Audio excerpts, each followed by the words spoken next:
It wasn't like these men were fasting, right? It wasn't like they stopped eating completely. They were eating approximately 1,560 calories per day. Women at light labor were supposed to eat 2,700 calories, and children of 9 years old were supposed to eat 1,900 calories. I think that a lot of people, it could probably pinpoint a lot of their health issues back to when they started this disordered eating pattern or when they drastically started to eat less food. I hope this is like empowering and exciting. It's like what Ray Peat used to say, Dr. Ray Peat used to say about getting out of learned helplessness, because this is something that is actionable, that you can do, that impacts every system in your body, and you have direct control over. Every week that you increase those calories, that's a win.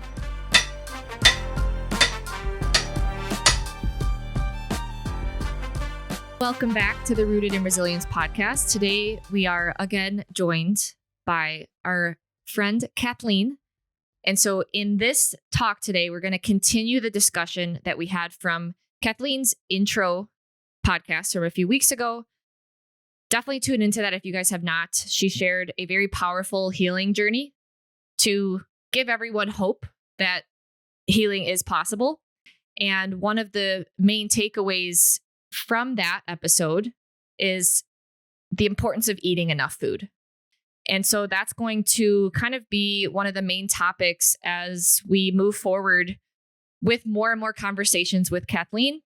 We're going to be covering the Minnesota starvation experiment. And so we're going to be splitting this up into several parts because we all believe it's very important. And I think all three of us, and I'm sure many of the audience, have been negatively impacted by undereating for long periods of time in our lives. And so these experiments are going to help us break down why there are consequences to undereating. And so in today's episode, we're going to kind of review a few important points from the last episode, common questions that we received, and give some background information as to what the Minnesota starvation experiment was trying to accomplish. And then in future episodes, we'll dive into the results. So Kathleen, hello. How's it going? Thank you for having me again. I appreciate it. It's going well. I think a good place to start, and I'd love to hear Kathleen's take on this, is why should people care about the Minnesota starvation experiment? I think that's definitely a great place to start. So basically, some of the history behind the Minnesota starvation experiment is it was done in the 1940s. It was, let me see if I have the dates. It was from 19 November 1944 to 20 December 1945. So basically in the midst of World War II. And the reason why they were so interested in what happens under starvation conditions. And I also just want to clarify, they used the term starvation, but it really wasn't a starvation. It wasn't like these men were fasting. Right. It wasn't like they stopped eating completely. They were eating during the starvation period approximately 1,560 calories, so 1,560 calories per day, which nowadays a lot of people, even men, will say that that's all you need to eat. So that kind of puts this in perspective. It was more of a pseudo starvation experiment. A low energy availability state is the term that researchers use nowadays. So like I said, it was during World War II. They were basically trying to see, they realized that Europe was being decimated when it came to food availability. Obviously, the concentration camps. You also had the, was it the Dutch? The Dutch and the Dutch airlift that ended up happening with the Red Cross and the U.S. Air Force or Army Air Corps at the time. And so you had basically all of these questions about what happens when we're under these kind of pseudo-starvation experiments. And then more so, how do you come out of them? Like, how do you rehabilitate someone after they've been in a, quote, starvation state? So that was the reason, the justification for the experiment. I think it's important to note when you read these papers from 1940s, it literally says 3,000 calories per day is the normal human intake. Yes. And saying that number today is frightening for people. People are literally afraid to eat 3,000 calories, but in 1940, it was documented that that was the norm. Right. So then in these experiments, they took people down into a calorie deficit, and that was the pseudo-starvation date. And that has somehow become the norm today in 2024 in these alternative health spheres. We're somehow normalizing 1,400, 1,500, 1,600, even 1,800 calories per day, as that's fine and dandy. I was going to say, I understand that people will say, because you probably have mostly women that listen to your podcast, right? And so they would say, well, but that's for men. And it's like, but you have to understand back then, the kind of range between men and women's weights was seemingly a lot closer than it is nowadays. So it wasn't uncommon to have a man and a woman, a husband and a wife, for example, be about the same weight, right? And so obviously men have a little bit more muscle mass, a little bit more active. So they were eating a little bit more calories than women, but still it really wasn't out of, the realm of possibility that women were eating much closer to the man's calories than what we consider today, what they would need. So Kathleen and I have talked about this. A very common number was the average male weight was 150 to 157 pounds. Right. And then Kathleen actually looked up on Google, like couple from early 1900s. And she sent me a picture of like a couple on the beach. And Sarah, they looked so similar in size, like the male and the female, the wife and the husband were very similar. And Right. so that is an important thing. And obviously, sorry, Sarah, go ahead. Oh, no. It's just funny to think like what society deems as like desirable now is like the man has to be massive, like muscly, of course, and the female has to be very thin. So it's just gone in two completely different directions. Yes. And, obviously the density interplays here, right? Because the woman definitely had a little bit more fat mass, which is normal, right? Because she needs that higher body fat percentage, for children, etc. And they do talk about this in the Minnesota Starvation experiment that they expect, and they also saw during World War II and prior starvation events that women do tend to fare a little bit better because we do tend to carry more fat mass. So, that is a positive, right? That's something that is important to women.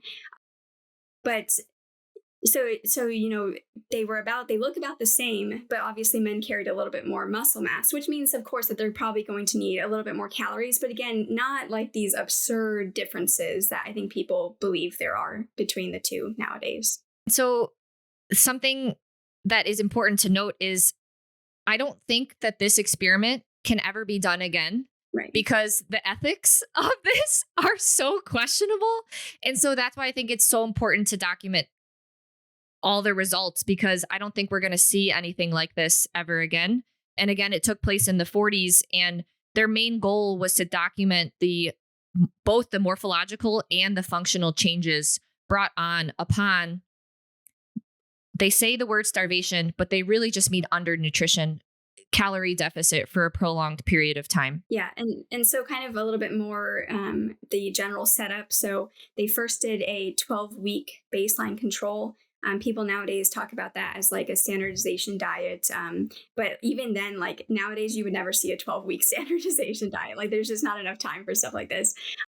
But they found that the average calories during this 12-week baseline control was approximately 3,200 calories per day per man. And there is individual variance because not every man was the same height and weight. Not every man had the same muscle mass. And they were basically trying to figure out what is their maintenance calories and then keep them there. Some men they did determine were slightly underweight, and so they brought them up slightly to what should be their normal weight. And there were a couple men that they determined were slightly overweight, and so they brought them down a little bit to what they would consider to be their desired weight for this time. Wasn't it like college men? So it's younger men? Yes. So it was 36 men. They were specifically looked at to be mentally tough because they knew that this was going to be a big mental challenge, which they get into the psychology of everything that happens with lower calories in the MSE as well. And then people are going to bring up, oh my gosh, this is men. How can you talk about the consequences to women? But I would say that if there are consequences to men, yes, the consequences would be more severe for women. Yes, I agree. I mean, and they, in different chapters of the Minnesota Starvation Experiment, the book, they discuss, the endocrine issues. They discuss the pastoral dysautonomia issues. I mean, literally, it's amazing to me, but like some of the most kind of frequent symptoms, complaints, diagnoses, et cetera, that we hear about nowadays, they pretty much discuss it all. So, I think this should be like a challenge to people out there. If there's a specific issue that you are dealing with, a symptom that you're dealing with, please go to the chapter and give it a read. I mean, it is somewhat technical, but like just kind of skip through the technical side of things, even the data. Like that's how you should approach things that you don't understand the first time anyways, and just read what they say and their descriptions and stuff. And I think you will find that it resonates a lot with you, even if you are a woman and not a man. Me reading through it, I was like, yep, I've dealt with this. I've dealt with this. I've dealt with this. Ooh, this hits home right here. And if you don't want to go to the experiments, we are going to be touching on all these things over the next couple episodes. But I would say that potentially Kathleen's hypothesis, and edit this as you please, is we've maybe brought on a lot of these health consequences that so many people deal with today due to being in a calorie deficit for a prolonged period of time. Right. And so, when I went into the calorie deficit, they basically did a 24-week starvation period. And what they did is they basically cut the calories in half because they were looking for each man to approximately lose 25% of their total body weight, right? And they had them do 2 meals a day. So that kind of brings up some of these fasting protocols and stuff too, because there were issues that they found with only eating twice per day. But I think the important thing is that someone's probably going to sit here and say, well, I haven't slashed my calories 50%, so this doesn't apply to me. But what happens if you were never truly at the high end of your maintenance range? And this will kind of go back to this about some of the questions from the last podcast in a little bit. But what if you were never truly at that high end of your maintenance range and you are actually eating 50% of your maintenance calories? And people will say, well, I am not losing weight, I'm gaining weight. And there's so many things that we can talk about that too. They talk about adaptive thermogenesis during the Minnesota starvation experiment as well. But even if you're not eating 50%, say you're only eating like 20% under, there, over time, that kind of subclinical pseudo starvation will build up, especially because I don't know about you guys. I mean, obviously both of you, but like myself too, pretty much everyone we ever talk to, we are always cycling in and out of diets and, kind of these low calorie phases and all that stuff. And so over time, these things build up. And usually when we come out of these diets, a lot of the times we go all in and all these different things. And it's not maybe the best nutrition. Plus, of course, all of the lean muscle mass the lean tissue that you lose during the dieting phases and stuff. So you never really bring yourself back up to baseline is what I'm saying. So over time, this becomes more and more of a problem. Yeah. So, okay. Essentially the Minnesota starvation experiment wanted to see the effects of being in a severe calorie deficit. So I think before we dive in, a number that you brought up in the last podcast episode was 45 calories per kilogram body weight. Right. And so can you talk about that? Where did that number come from? And I think people are going to be frightened by that number when they do that calculation for themselves. I was. So what is yours, Sarah? It's by kilogram. Yeah. Let's see. What is yours, Kathleen? So mine is way less than I actually eat. So I actually eat closer to 54 to 55 times my kilogram in body weight. Mine is, let's see here. Hold on. Mine came out to be 3,211 or so. Also, sorry, I've been silent the whole beginning of this episode. My ear headphone is blasting you. So I had to loop it around my ear. I'm I can't hear anything. No, it's not your fault. This happened last time. I can't figure out why my headphones are high volume and yours are low.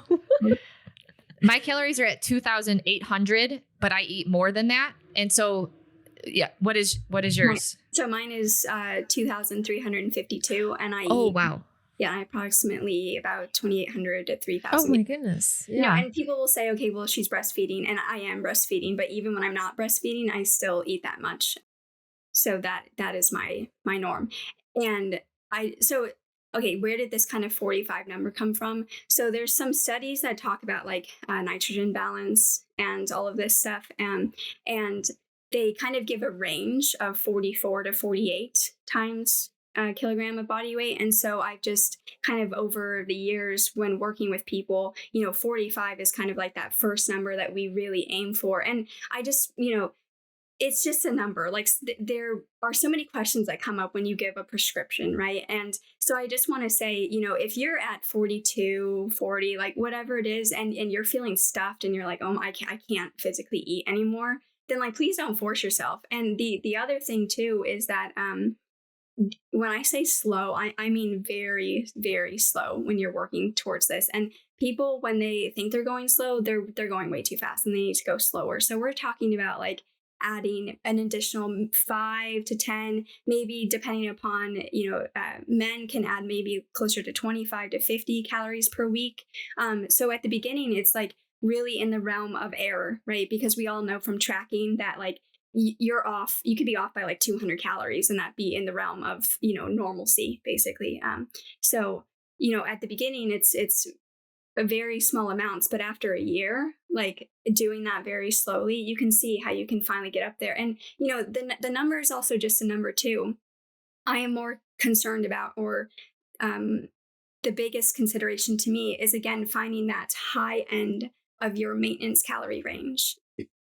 So that's why, that's why my maintenance calorie range, or my maintenance calories, are at 54 times, because that's my high end. Where if I start eating more than that, then yes, I start to put on fat mass, etc. And if I start to eat underneath that, then I will start to lose weight. The other consideration too, especially when it comes to women, is you really should be tracking your weight month to month, especially based off your cycle. So don't compare, your weight in follicular to your weight in luteal, because they'll be different because of water weight changes and stuff. And then water weight swings happen all the time anyway. So you're really looking more at the average. That's what's important, because we really don't want to be putting on scale weights when you're doing this. We really want to find, again, that maintenance range, not the building range. So really quickly, so if somebody had weight to lose, but they've probably had a history of under eating, you're still going to want to use their current body weight to find this number before diving into some sort of weight loss regimen? That's a good question. So in my view, it should be your optimal body weight. And then the question becomes, well, what is my optimal?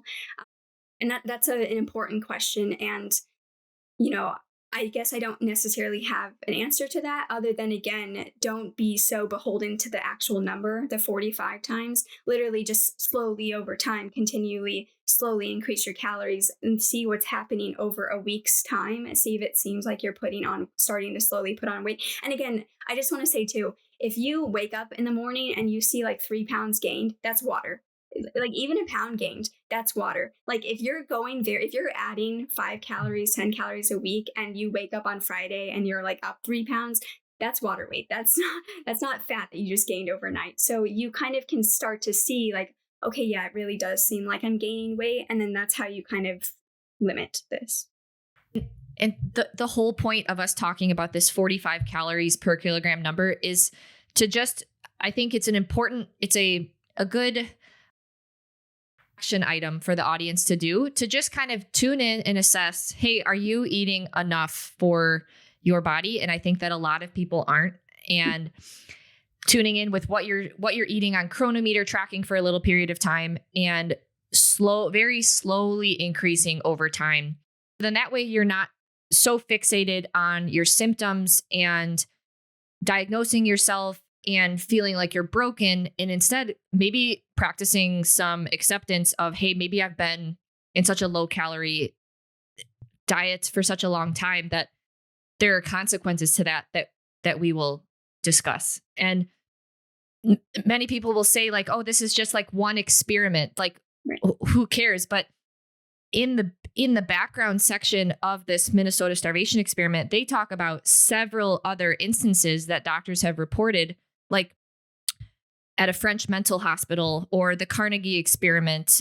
And they've all documented very similar consequences to slashing calories for an extended period of time of these patients or just various observations. So it's not like this is just a one-time thing.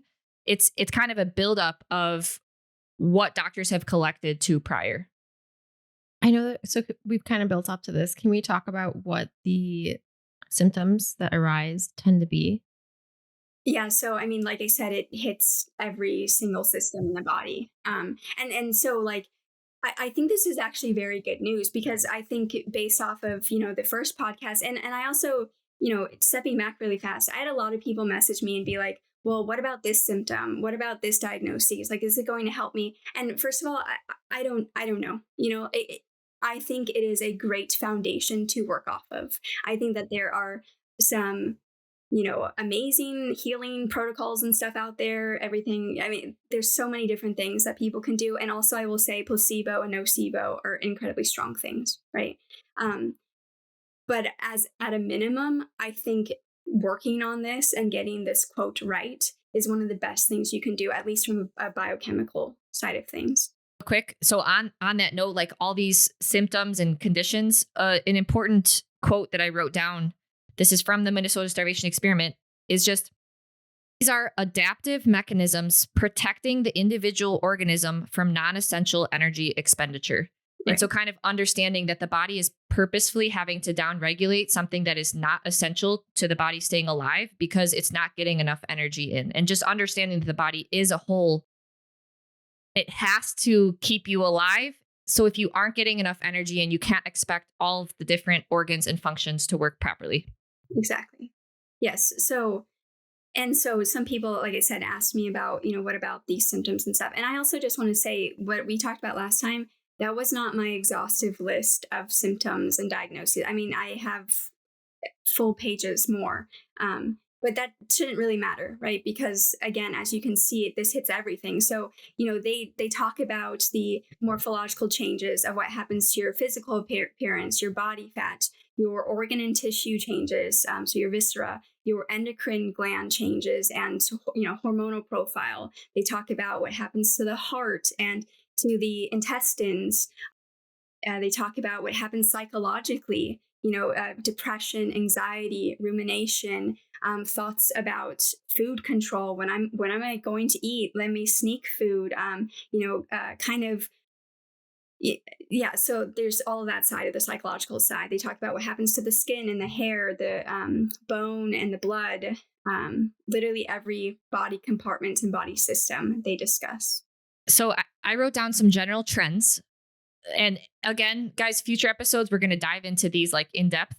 But from the Minnesota Starvation Experiment and all these other, like the Carnegie and the French Mental Hospital, here were some trends that I wrote down.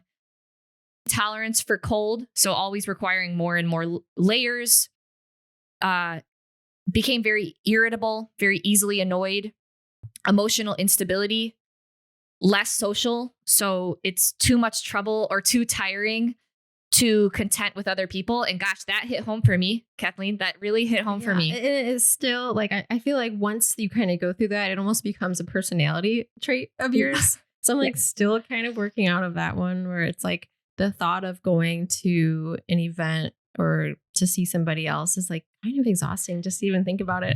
Yeah. Well, I mean, I don't know about you, but even the thought of like going to a big city at one point was like, I cannot do this. Like going to New York City, for example, or San Francisco, I was like, I cannot do this. And part of that's like the military side of me too, because I'm like constantly watching. And so the stress of, constantly being on and stuff. But I understand. And then some other things. So previously humorous, but then instead becoming more sober and having a serious tone. That's so sad. Very low sex drive. So this was very consistent across all things. And something that I thought was very interesting is that numerous studies showed a significant decrease in just the size of testes. Right. Like 49% loss of weight from the testes. Right. Ashley wrote a quote, "I have no more sexual feeling than a sick oyster." That was something from I believe the Carnegie experiment. Right. Oh boy. So severe loss in sex drive. And can I just say really fast, the Carnegie experiment is way more resemblant of like what people do dieting wise right now. So the Carnegie experiment was to have them lose 10% of their body weight over a bunch of months. And like these people, like these men went full on into the diet. And then they had like a period during Christmas and New Year's break where they're like, we're just going to eat whatever. And then they go right back into the diet again, which is very, again, resemblant of what we do nowadays. And they still had these kind of major changes. Thanks. Yeah. I was going to say like a lot of what this is describing has been very normalized, especially in different segments on social media of like fitness industry, bodybuilding. Like it kind of becomes your personality to just go to the gym, and that's where you expend your energy. And after that, you kind of just stick to yourself. And I feel like this has become almost like a culture, and it definitely doesn't sound like what the human existence is supposed to resemble. At least when we talked to Suze last week in our podcast, she was talking about the tribes and all these different Pacific islands, and their culture is all around revolving around like nobody eats alone. They're always together. They're such a strong community network. Whereas most of us are probably just like so exhausted and starved. We don't have the energy to even think of cultivating that community for ourselves. Well, on top of that, Sarah, I think we convince ourselves we are, because when we eat, we have our phones out. And so we're scrolling social media or messaging people or whatever. And so, and the reason why I bring that up is because your brain, and even the emotional side and the intellectual side of your brain, just using your brain, uses so much energy that you see, like when you use your brain, you see changes to like blood flow, constriction, etc., to like your hands and stuff like that. And like I said, this is emotionally and intellectually. So if you're like scrolling social media, constantly being like quote triggered, or even just like smiling at like funny videos and stuff, like you're using all of that energy that now you don't have the ability to expend on people, and you're not actually with people using the energy with them. So there's so much wrapped up into this, And then just a few other like similarities that I wrote down is just increased tiredness and weakness, Yes. Muscle soreness and cramps. And then this is a big one, severe reduction in pulse rate and metabolism and body temperature, which we've seen a very gradual decline over the last 100 years. Body temperature used to be 98.6 degrees Fahrenheit, and now it's closer to high 97s. And then a big thing was edema.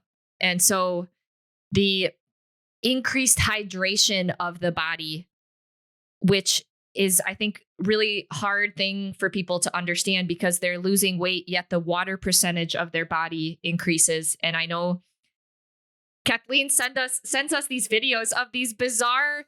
What is it? Explain what this is. Well, we'll have to put these in the show notes. I also have the paper talking about the 44 to 48 calorie range that I'll send to you guys too, so we can put that in the show notes too. But it's basically this woman and her technique in Europe. I think she's in Spain. She does like clinics in, I think, Spain, France, and Italy. But it's this like lymphatic massage technique, and the amount of, you look at these women and they look pretty normal. Like maybe they have a little bit of excess fat on them, but like nothing out of the realm of like, crazy or anything. They're not morbidly obese, but they do this like lymphatic massage, and all of a sudden they look like they're almost emaciated, some of them, and I think the issue is that so people will look at themselves and they'll say, well, there's no way, like what I have on me is fats. Like I actually see rolls and stuff like that. But even with these women, like some of them look like before they have this massage, or they have rolls and stuff, and you would say, yeah, that's probably fat. But then after the massage, it's gone. Like, and the roll isn't there anymore. The skin's not sagging anymore, like all of that stuff.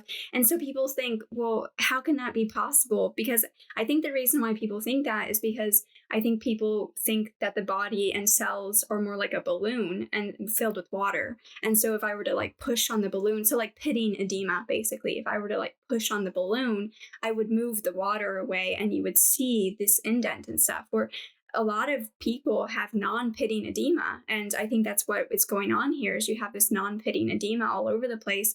And, talking about the low respiratory rates, the low pulse rates, the low blood pressure, the low temperature, all of these things seen in hypothyroidism. Well, originally hypothyroidism was kind of looked at as mixed edema. And with mixed edema, you also see this like very kind of vacant expression and like no desire to want to associate with other people, like, all of these things. And with mixed edema, one of the hallmarks of mixed edema is non-pitting edema all over the place. Because you have mucopolysaccharides deposited all over the place and stuff. And so, it's not the same as like a water balloon and pushing against a water balloon and me like being able to like slosh the water in my body and stuff. Like the water is associated in the interstitial fluid. It's associated in the cells. I don't know if you've ever had this experience, but for example, say you have like a really high carb meal with salt, like pizza, for example. A lot of people, when they have pizza, the next morning they wake up and they feel slimmer and they're like, wait, how is this possible? And I think the reason why is because when you do that, first of all the glucose and then the salt is drawing the water into the cells, and it's then the cells are structuring them because you're producing enough ATP, etc., because you have all this glucose coming in. And so you physically appear to be smaller. And it's because now the water in your body is structured versus acting more like a water balloon in a way.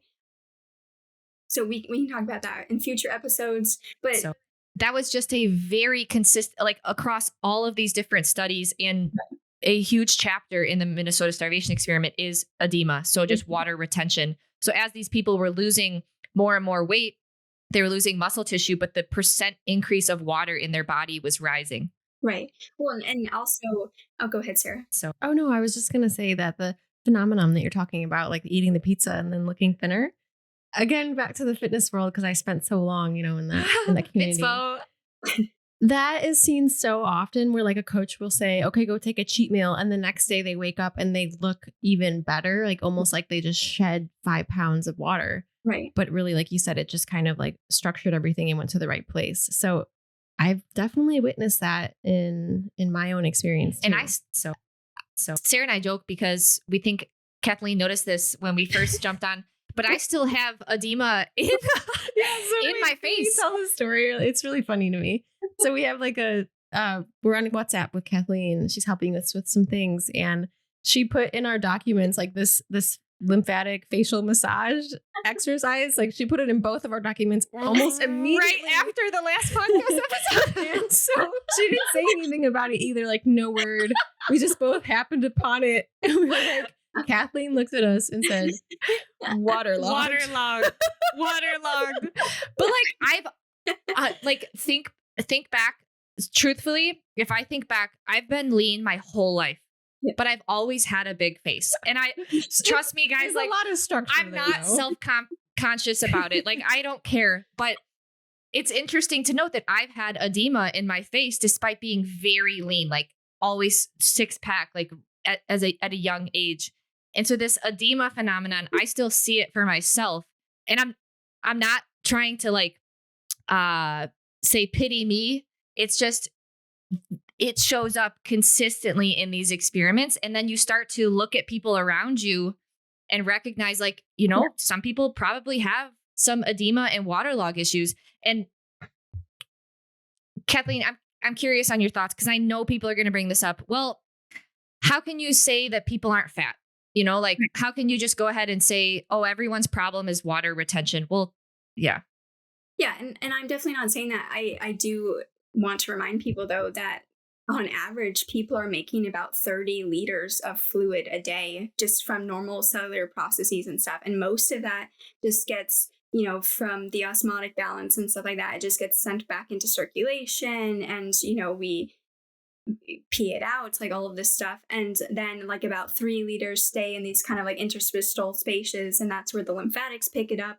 But if you have issues there, or say for whatever reason it's not coming back into circulation, which we can talk about in future episodes why that might be happening, then you can see how more and more accumulates. And you're seeing this with people. More and more people are being diagnosed with lymphedema. More and more people are being diagnosed with lipedema. I have stage 1 lipedema of my legs. It's something that I'm still, working on. And I think this is a big piece. I just haven't got it right. And I've been thinking a lot about mechanisms. So if someone wants to have a conversation more on the scientific side about mechanisms, please message me, because I'm always interested in these things. And the reason why I say that is because, for example, type 1 diabetics, when they become type 1, or if they're not really well controlled, they urinate a lot and they lose a lot of water really quickly. That's like a hallmark of type 1 diabetes. And so there's something going on there when it comes to insulin, potassium, aldosterone, et cetera, things that I'm still thinking about. But so back to your question though, yes, some of it is of course fat. I'm not going to say it's not, but a lot of it is also water. And you can see over time how that water will increase, and over time how you might think you're putting on fat, but it might be a little bit more water. And I think, again, back to this like lymphatic massage Instagram account, like I think a lot more people would be truly astounded to realize like how much water they actually have in their body. And I don't know of any good imaging other than the MRI. And most doctors are not going to say, yeah, go get an MRI to see if you have ascites, which is like fluid accumulation in the abdomen and stuff, you know. I think the DEXA like will give you a calculated water score, but in my experience, that is not at all accurate, because it's just a calculation. It's not actually reading, you know, the water in your body. So, but again, I will say some people do have too much fat, and of course they you know, it would be helpful for them to get some of it off and to, you know, come back into a more healthy body fat percentage. And I think that's where things like lifting, you know, not kind of doing the undereat, overeat, staying with like consistent calories, that's where that comes in. But I think a lot more people have a lot of this water issue. And again, like I understand this one Instagram account is just one example, but there are numerous lymphatic accounts out that are popping up daily talking about lymphatic massage and how to, you know, we got to get on the vibrator plates, we got to jump up, you know, jump on the mini trampolines to get the lymphatics moving and stuff. And so I think people are realizing this is a problem. And if it's a problem because we're under eating, well, I think that's why you're seeing more and more need come, because more and more people are under eating. So. Yeah. And I think we'll dive into this in a future podcast, but I think it's okay to want to lose weight. Like that is okay. And there are people who are overweight and do need to lose calories, but where we shouldn't be is in a state where you're always trying to diet. Exactly. And that just seems to be normalized, accepted.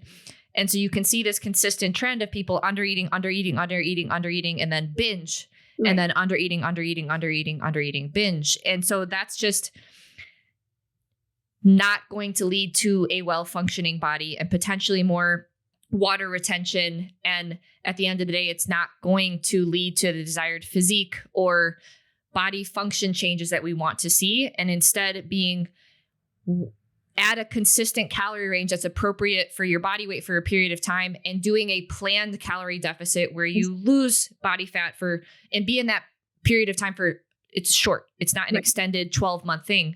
Exactly. Get in and get out. That's okay. Well, but you say that people are constantly in this like under eating diet, like mindset, but I think a lot of people actually aren't even in that mindset. They're just under eating because that's normal now. Yeah. It's not even like that. Like I can name a few people off the top of my head who eat 1,600, 1,700 calories a day, and that's their normal, and they maintain their weight there and they're happy with that. But they just don't recognize that all the different symptoms that they're dealing with might be coming from that calorie load day in and day out. Whereas these studies in the 1940s documented that the average human calorie need is 3,000 calories, and now we're normalizing 1,600. Right. And so people say, again, that's for men. Well, for women, it was 2,500. So we're talking about like approximately 500 calories less. So was that for women, just like flat out women, or was that, you know, because like you said, you're breastfeeding and that requires additional calories. So I imagine it would only go up from there. And this is kind of just the standard. Yeah, sedentary. It was sedentary. So I would say that was the average based off of the tables I've seen for more like truly sedentary. And I think people need to be honest with themselves. Like, are you actually sedentary? I'm sorry, if you're a mom, you're not sedentary. So like, yeah. I think people need to really be honest with themselves. But for truly sedentary, it was closer to 2000 to 2200. So we're still talking about you're in the 2000s. Yeah. Yeah. And then, and then an average woman was about 2,500. And then a breastfeeding woman or, pregnancy was 2,800 to 3,000 calories. And also this is just averages, right? And back then, again, weights were a little bit more clustered around each other. So this doesn't account necessarily for the more muscle mass you have, because building muscle is a big thing for women nowadays. So you have to take that into account. This doesn't account for, your height, age, all of that stuff. So, and I also wanted to say too, this does still apply to women who have gone through menopause as well. So, just because you're at a different phase in your life doesn't mean that you all of a sudden need to be under eating. Or, even though you don't necessarily believe you're under eating, but in a way you are under eating. So, yeah. And then, so just to really really quickly finish up the general overview of the MSE before we run out of time. The last 12 weeks was a controlled rehab experiment for all 36 men. And then, and so for that controlled rehab, they split them up into, they added 400 calories, 800 calories, 1,200 calories, and 1,600 calories. They basically really quickly found out that most of these were not enough. And so for some of these groups, they had to add 800 more calories back in. And then they also split them up and gave them some of them additional vitamins and some of them additional protein. And we will discuss that in the future, because this really gets into, I think, what we're seeing with this whole push for everyone needs more protein, and this whole push for why it seems like everyone is trying to out-supplement their diets nowadays. And then after the 12 weeks, most of the men left, but there were still some men left over that stayed for an 8-week unrestricted rehab. And during this unrestricted rehab, they could eat ad libitum. So they could eat however much they wanted, whenever they wanted. And the highest there were a couple men, well, pretty much all of them, ate even higher calories. And the highest calories that they tabulated was 7,800 calories a day, because that is how hungry. Unsatiable appetite after this, ferocious. And so basically, we are going to dive into the consequences of the Minnesota starvation experiment, on what happened to these men when they were at these low calorie states, which are now normalized, these 1,600, 1,800 calories. I was looking at my phone because I was pulling up from this 1915 book. Women at light labor were supposed to eat 2,700 calories, and children of 9 years old were supposed to eat 1,900 calories. So what are the consequences of us under eating? And then she just said the word rehabilitation. So basically coming out of those low calorie states. And so what I'm excited about is we can talk about what the researchers noticed as they increased calories, and then the takeaways there, and how we can help you guys safely come out of these low calorie states without severe repercussions. Yeah. Right.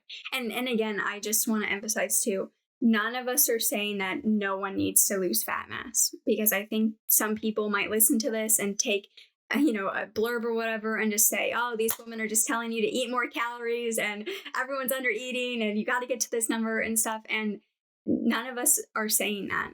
There is a time and a place to lose fat mass. However, I want you to do it from a nourishing standpoint. I think, for example, Juan on Instagram, Juan D Wellness, I think is her handle.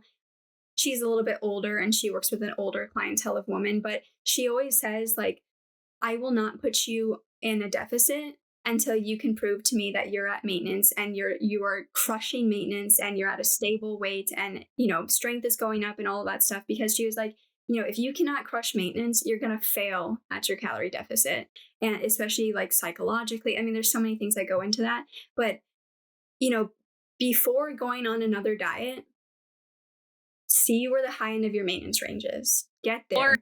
I love that. Yeah. Get there, feed yourself for a little bit. And then, you've been dieting for years now, we all have, so take some time, get there, feed yourself.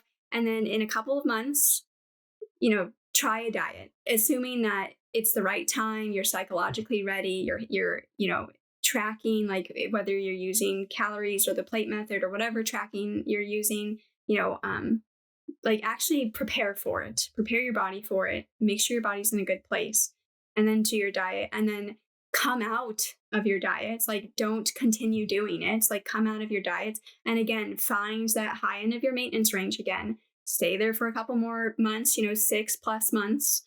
And if you need to diet again, do it again. But we're talking about like I really think a lot of people need 6+ months in between dieting phases to truly, get themselves back. Because I think the biggest takeaway from a lot of these experiments, like during the rehab phases, is the biggest issue is we don't want to be doing this with our weight. We don't want the oscillation of the weight where we lose everything and then we gain it all back in, and plus we're gaining more fat versus lean tissue. And the lean tissue mass loss isn't only muscle, it's your organ tissue too. And we're going to talk about that, because the damage that's done to the intestines, hello, everyone that has intestinal problems, the damage that's done to the heart, it's a lot, and so basically the only organ that didn't have damage was the brain and spinal cord, because we're constantly having to use our brain, which kind of goes back to like when it's time to rest, let your brain rest too.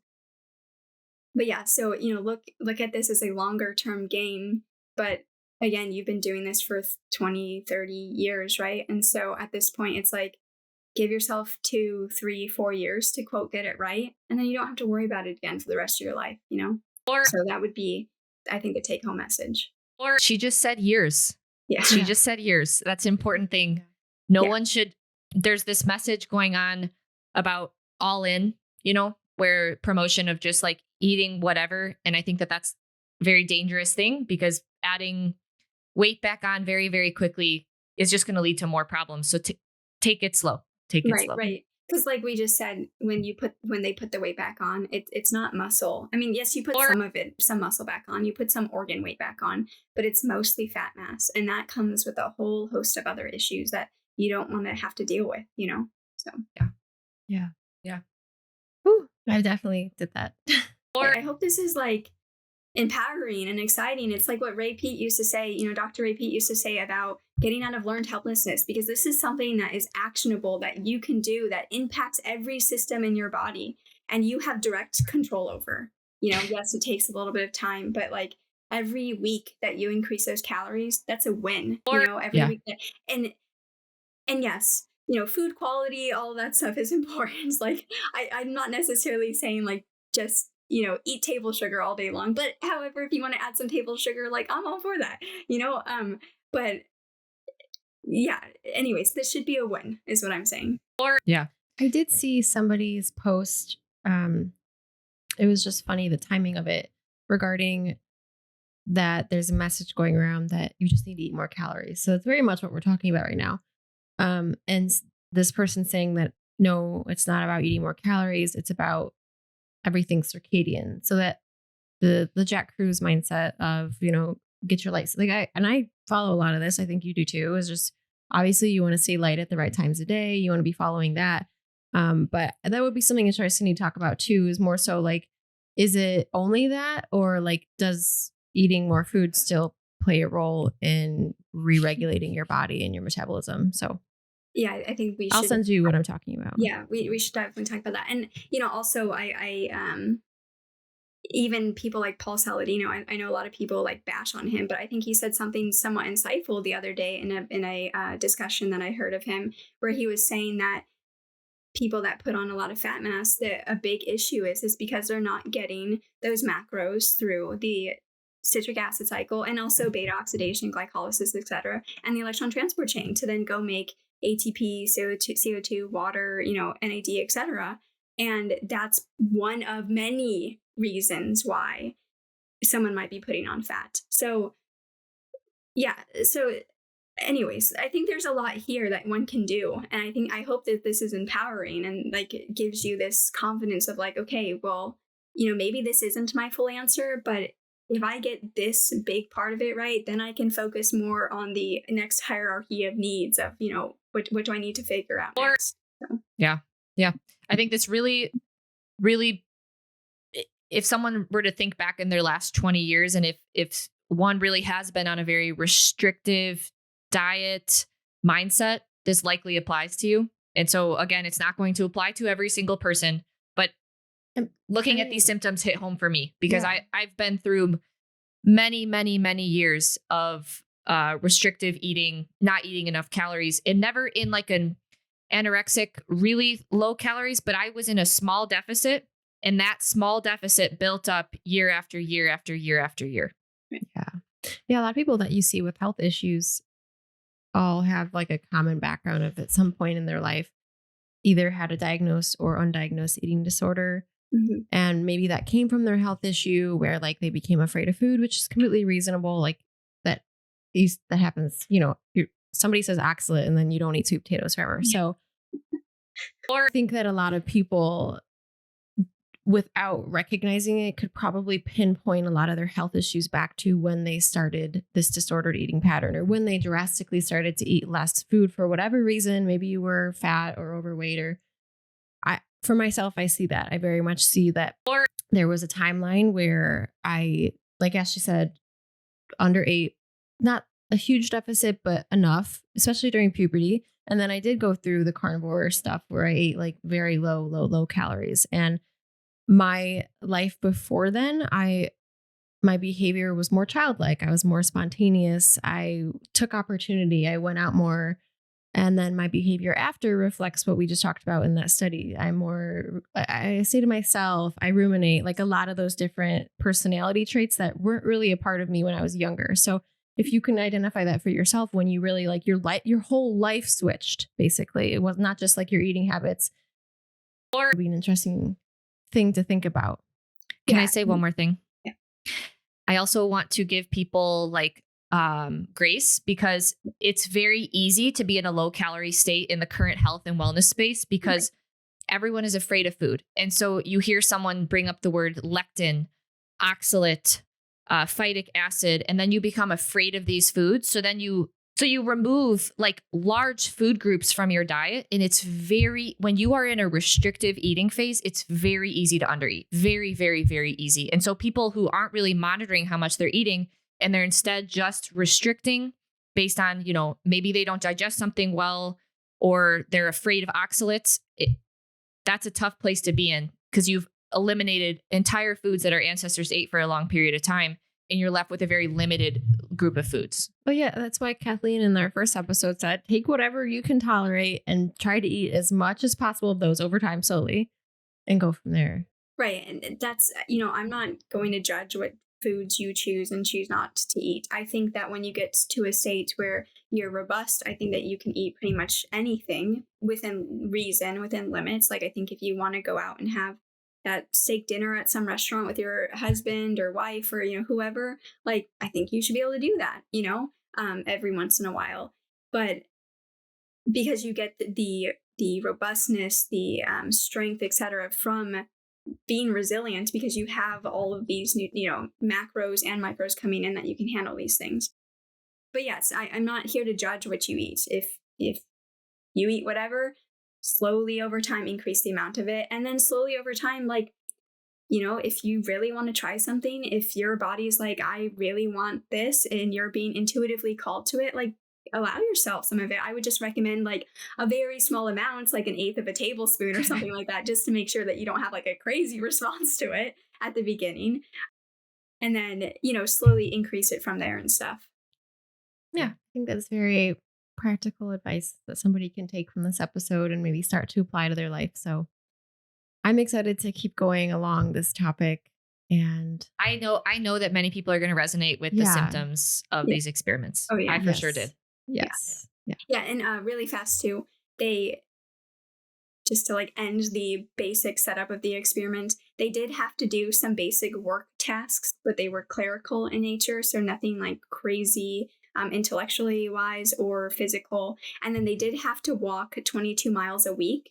But that's, again, not out of the realm of what most people are telling people to do nowadays, where it's basically walk 3 to 5 miles a day. So, and it did have a couple like treadmill tests and strength tests and stuff thrown in. But again, nothing crazy, nothing like backbreaking labor or anything.